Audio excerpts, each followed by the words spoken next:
Welcome friends, secrets of gods में मैं सिद्धार्थ ब्रह्मभट्ट आप सभी का एक बार फिर से स्वागत करता हूं। और आज हम आपको बताएंगे वाल्मीकि रामायण के अनुसार भगवान श्री राम ने राम सेतु का निर्माण करवाया था रावण के वध के लिए, जिसका निर्माण वानरों, रीछ और नल की निगरानी में हुआ था, जो विश्वकर्मा के पुत्र थे और जो उस समय के आर्किटेक्ट माने जाते थे। अभी वही राम सेतु भगवान श्री राम ने स्वयं तोड़ा था। इसकी कथा पद्म पुराण के अंदर मिलती है।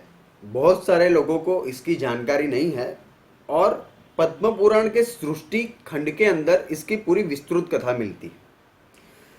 अयोध्या के राजा बनने के बाद भगवान श्री राम को एक बार विचार आया।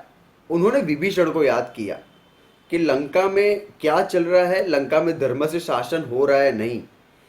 उस समय भरत भी वहां पे मौजूद थे और भरत भगवान श्री राम की मन की बात को समझ गए कि भगवान श्री राम विभीषण से मिलना चाहते हैं, यानी कि लंका जाना चाहते हैं। भरत उनकी बात को समझ गए और भगवान श्री राम और भरत लंका के लिए पुष्पक विमान में रवाना हुए।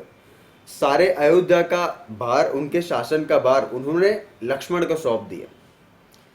जब भरत और श्री राम पुष्पक विमान के अंदर लंका की ओर जा रहे थे, बीच में किष्किंधा नगरी आई जहां पे सुग्रीव राज कर रहे थे। भगवान श्री राम और भरत वहां पे गए, सुग्रीव से मिले और उसके बाद सुग्रीव भी लंका जाने के लिए तैयार हुए। श्री राम और भरत के साथ तीनों मिलकर साथ में लंका जाते हैं। जब विभीषण को पता चलता है सुग्रीव, भरत और भगवान श्री राम स्वयं लंका आ रहे हैं, तो पूरी लंका को वो सजाने का आदेश देते हैं।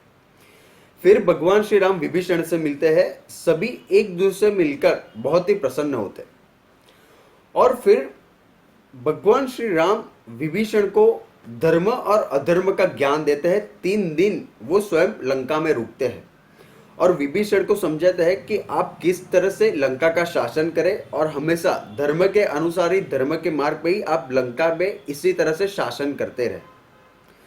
भगवान श्री राम 3 दिन वहां पे रुकते हैं और फिर से अयोध्या के लिए वो रवाना होते हैं।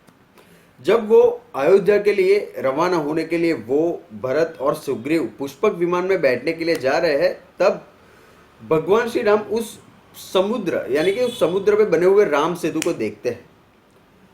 तभी विभीषण श्री राम से ये बताते हैं कि हे प्रभु, आपने ये जो राम सेतु का निर्माण करवाया था, वो राम सेतु अभी तक सुरक्षित है, लेकिन वो नहीं चाहते कि यही राम सेतु के द्वारा मानव आगे के समय में लंका की ओर आए और हम राक्षसों को सताए। या तो हो सकता है कि राक्षस उसी मार्ग से जाकर मानवों को सताए।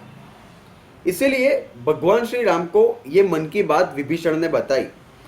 श्री राम उनके ये संकेत को समझ गए और भगवान श्री राम ने अपने बाणों से उस राम सेतु को 3 टुकड़ों में उन्होंने तोड़ दिया और उसका जो बीच का हिस्सा था वो भगवान श्री राम ने पूरी तरीके से खंडित कर दिया। यानी कि उसका जो रास्ता था लंका आने जाने का, वो रास्ता ही स्वयं भगवान श्री राम ने तोड़ दिया।